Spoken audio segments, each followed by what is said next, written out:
O maila u taladoa i le aso ane nafi.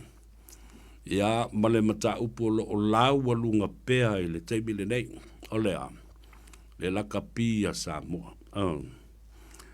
Lakapi Samoa saga.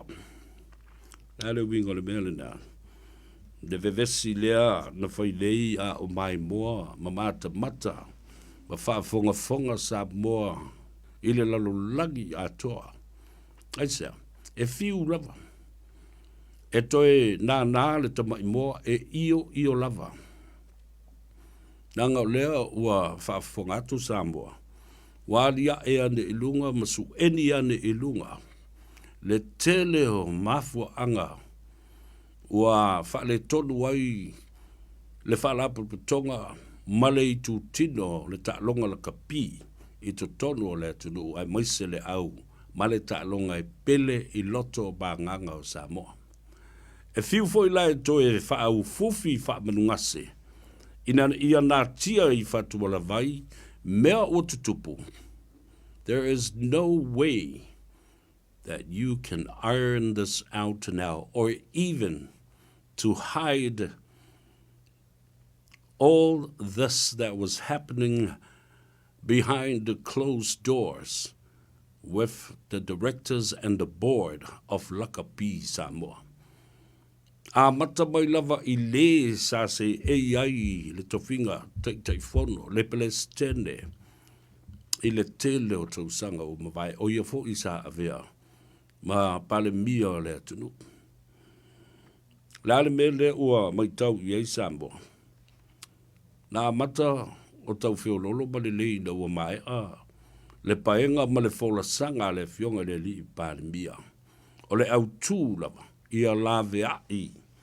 Le lakapi a Samoa ua o i ai tu langa wha le tonu ma le mata ngā ma le fia toe whaatua tua ina e tangata o le atunu lana manu Samoa e pele le loto ma le lakapi le ta'longa e pele le loto.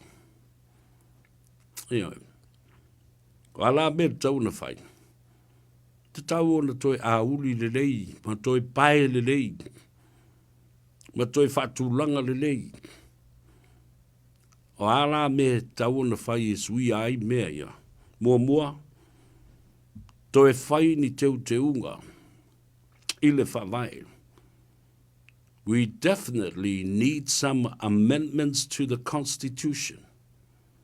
Teu le whawai. Ina ia mawhai o na ngā lulu e whaatasi ai. E mo ia sauloto matuto tasi le tātou lakapi a Samoa. Ai o le a whawhewhea la o na watu se tu o lalo ma tau wala atu se tala le malo. Ina ia mawhai ai o na whesoso di atu i whawhita uli o lo tu lai mai. O leo manatu, tātou te o ai pea i le tula fono lea, e le ai.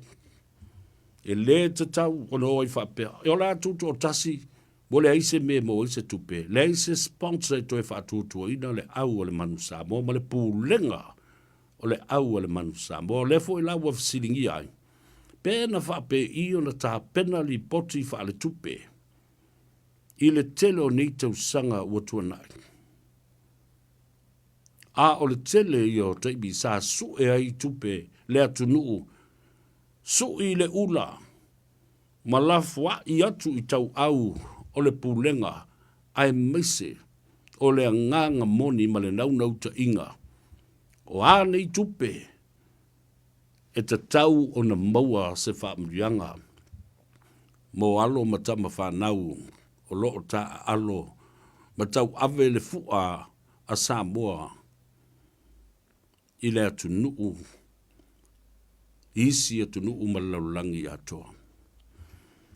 E so e tupe lava Samoa i le tele o tausanga, e wha ngā solo ai tā minusanga matula lata i le ipo laulangi.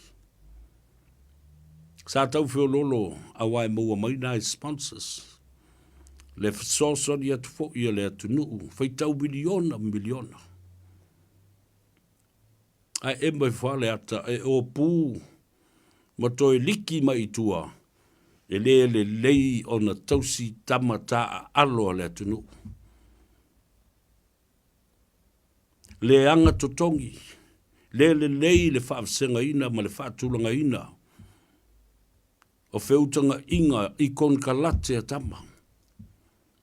O tangata sili a io na maua lalo totongi i tamata a alo uma o le Pasifika, ma isi atu nuu o le lalolangi. Le lei tau mafa ma me no nofo ai, o alauni ma mea uma whapena. E mua wha malia ina i la tau. O le pūlenga whapena fo i whaatonu sili ma teitai, ma teitai fono. Ai whaatutua nai. The players were always second priority. A oi tau ina le tau. Dewa foi. Na leanga le tātou au ona. E tu wa i lava e tule e pa. E leanga whai a onga. E leanga tamata alo. Aia. Le ale treatments lea na whai i tātou whanau e tātou lava ia. E le. Ma leala le nā e tā ua i tele le whai o ni teu te unga le tula fondo lea. Le tula fono whawai. Ua manatu ai. E le ai seisi e mawhai o na a apatu i le malosi o le tula fono ua whawai ai matuto tasi le lakapi Samoa. It shouldn't be like that. E mafua se asetala. Oi, o le au tau tā la. La au te tele pui ai le tuto tasi. E le mawhai ai ona a apatu le malo i te tono. A o ai tau te whātua i ai, pe a le ai ni sponsors e su e mai ni tupe. Ua na o le malo, the main supply of resources and finance. Na, le malo le na, ta wala tu le sifa le nale. Samoa International Finance Authority. Faitau miliona tupe e alo lo fatu ai ma foa i atu ele malo i lea tausanga ma lea tausanga ai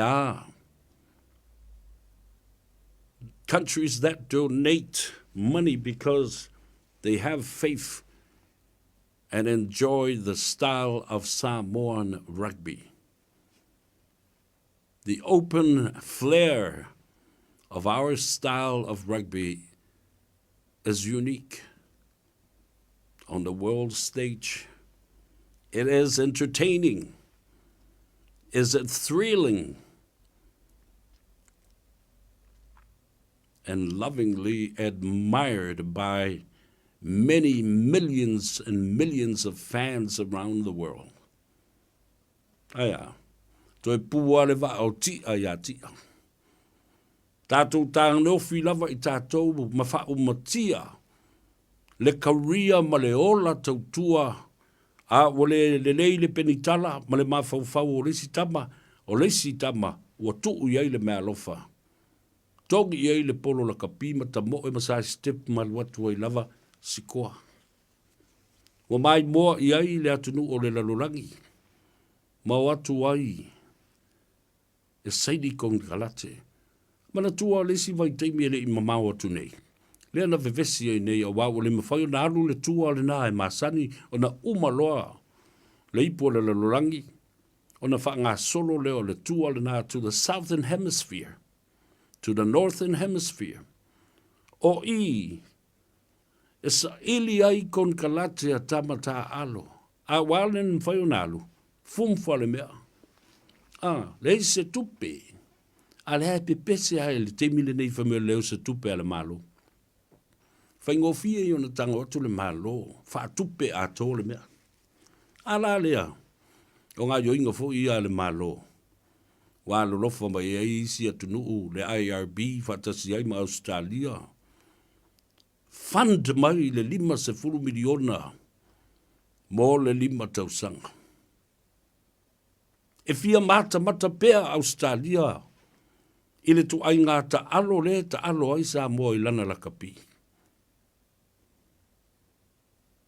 The entertaining, open flair, and this kind of rugby style. Aia, tele foi le sau, o alo matama whanau a Samoa, I le tāle nia I le tālonga lakapi, wa whai o lātou sau I matau I te tonu al walapi, le or peleki le nane, Wales nale ma ayalani, e o lava I engelani, toi titi le aise au tele le atunu, e o le liona, a peletani a tele, le au fili le nai fili mai ai, tangata matautia, mai a enelani, welese, skotilani, ia fa pena foi le malo tele o peletania. Te vava ailai.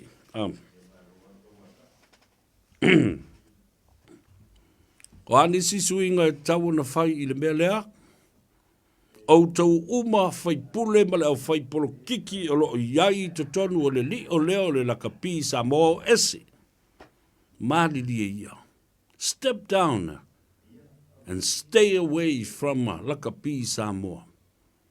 Go to Parliament where your calling is much more important and make it a priority. Stay as a member of Parliament until your tenure is finished. Pe au wharonga kore I fusi ati. Oh, ia lele. Ia, o la tātou wō.